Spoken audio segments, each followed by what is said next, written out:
Prise de pouvoir est composée de prise et de pouvoir. C'est un mot féminin du latin populaire potere. Pouvoir qui signifie prise de contrôle de quelque chose, généralement par la force ou par une majorité. Le pouvoir est la faculté, la capacité, la possibilité matérielle ou la permission de faire quelque chose. Suivi d'un qualificatif, le pouvoir désigne une aptitude, une propriété d'une substance ou d'un corps. L'expression est employée pour la première fois en 1661 par Louis XIV. L'événement est parfaitement connu. Le 9 mars 1661, au château de Vincennes, alors que le cardinal Mazarin venait de mourir, Louis XIV ordonna au jeune Loménie de Brienne de convoquer le chancelier Séguier, le surintendant des finances Nicolas Fouquet et le ministre d'État Hugues de Lionne et les 4 secrétaires d'État.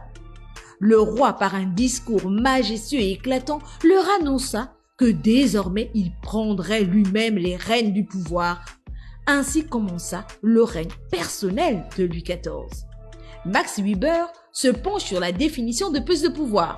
Selon lui, la probabilité pour un acteur d'imposer aux autres sa volonté dans le cadre d'une relation sociale. De son côté, Robert Dahl, qui écrit On the Concept of Pouvoir, sorti en 1957, amplifie cette dimension interrationniste en affirmant que A exerce un pouvoir sur B dans la mesure où il peut obtenir que B fasse quelque chose que B n'aura pas fait sans l'intervention de A. La question du pouvoir est étroitement liée à celle de la domination, de la légitimité de celle-ci. Et c'est ce que Max Weber démontre très bien dans son œuvre Le savant et la politique, sortie en 1919. Dans l'histoire des nations, la première domination est de nature traditionnelle.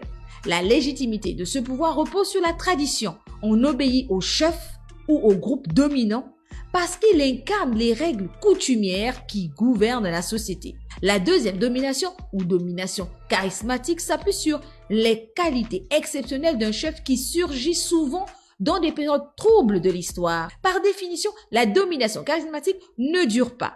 Lorsque l'épisode charismatique s'estompe, il cède la place à des structures plus institutionnalisées.